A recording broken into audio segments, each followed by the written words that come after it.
Welcome to Ghaznavi TV. दोस्तों, Morarji Desai India के चौथे वज़ीर आज़म थे जो कि 1977 से 1979 तक वज़ीर आज़म रहे और ये वो वाहिद इंडिया के वज़ीर आज़म थे जिन्हें पाकिस्तान ने अपना सबसे बड़ा सिविल अवार्ड निशान पाकिस्तान से नवाजा है। इसकी सबसे बड़ी वजह यह है कि मोरारजी देसाई अमन को फ़रोग़ देने वाले इंसान थे, ना कि हथियारों के कल्चर को। दोस्तों, 1971 की जंग के बाद पाकिस्तान और इंडिया के माबेन हालात नॉर्मल इन्हीं के दौरे हुकूमत में हुए। इसके अलावा देसाई ने चीन के साथ भी रिलेशन काफ़ी बेहतर कर लिए थे। 1974 में पाकिस्तान ने एक बहुत ही हसास प्रोजेक्ट शुरू किया जिसे प्रोजेक्ट 706 कहते हैं। इस प्रोजेक्ट का मकसद ये था कि पाकिस्तान को एटॉमिक पावर बनाना है, जिसकी बुनियाद जुल्फ़िकार अली भुट्टो ने रखी थी और बैकग्राउंड में ये प्रोजेक्ट बड़ी तेज़ी के साथ आगे बढ़ रहा था। पाकिस्तान की हुकूमत भी तब्दील हो गई, मगर फिर भी ये प्रोजेक्ट तब तक जारी रहा जब तक पाकिस्तान ने पहला एटॉमिक बम नहीं बना लिया।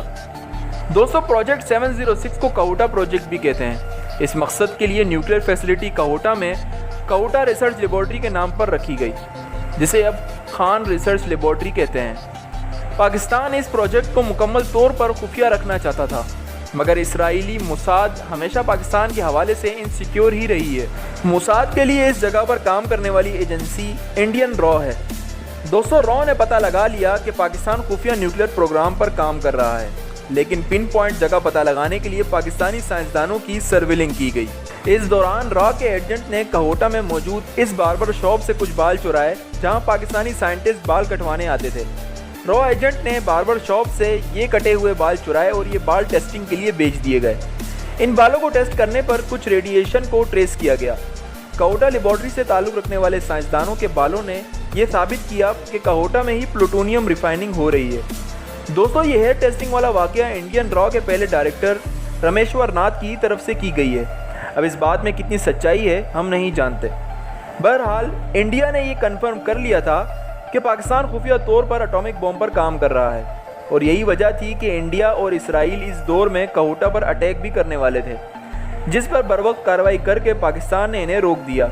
लेकिन दूसरी तरफ मोरारजी देसाई अपनी इंटेलिजेंस एजेंसी को कुछ खास पसंद नहीं करते थे।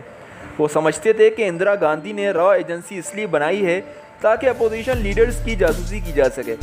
उन्होंने रॉ का बजट भी 30% कम करने की तजवीज़ दी थी। रॉ ऑफिसर बी रमन अपनी किताब द काउबॉय ऑफ रॉ में लिखते हैं कि देसाई और जनरल ज़िया के दरमियान काफ़ी गपशप थी और ये अक्सर फ़ोन पर बात कर लिया करते थे।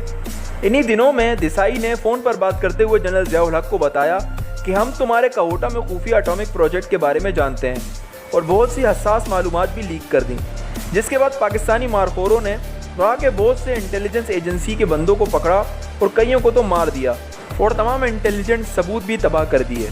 यही नहीं बल्कि इंडियन रिकॉर्ड्स के मुताबिक इसराइल को जब कंफर्म हो गया कि काहोटा में पाकिस्तान एटॉमिक बम बना रहा है तो इसराइल फ़ौरन पाकिस्तान पर एयर अटैक करना चाहता था, जिसके लिए इसराइल को इंडिया के हवाई अड्डे चाहिए थे।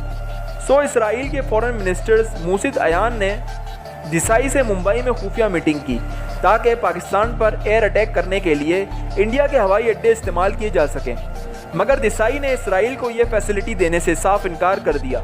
लेकिन जब मोरारजी देसाई वज़ीर आज़म के ओहदे से हटे और इंदिरा गांधी दोबारा से वज़ीर आज़म बनी तो इसराइल ने इंडिया से फिर रिफ्यूलिंग फैसिलिटी मांगी और इंदिरा गांधी ने इसकी परमिशन दे दी।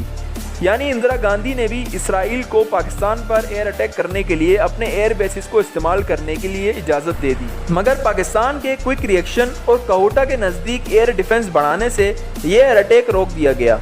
दोस्तों, पाकिस्तान ने 1990 में मोरारजी देसाई को पाकिस्तान के हाईएस्ट सिविल अवार्ड निशान पाकिस्तान से सिर्फ इसलिए नवाजा कि सही मानों में अमन के लिए काम कर रहे थे। देसाई को सिर्फ पाकिस्तान का ही नहीं बल्कि इंडिया का भी highest civil award Bharat Ratna से भी नवाजा गया है। तो उम्मीद है दोस्तों आपको मेरी ये वीडियो पसंद आई होगी। मैं मिलता हूँ आपसे एक नई और दिलचस्प वीडियो में, तब तक के लिए अल्लाह हाफिज़।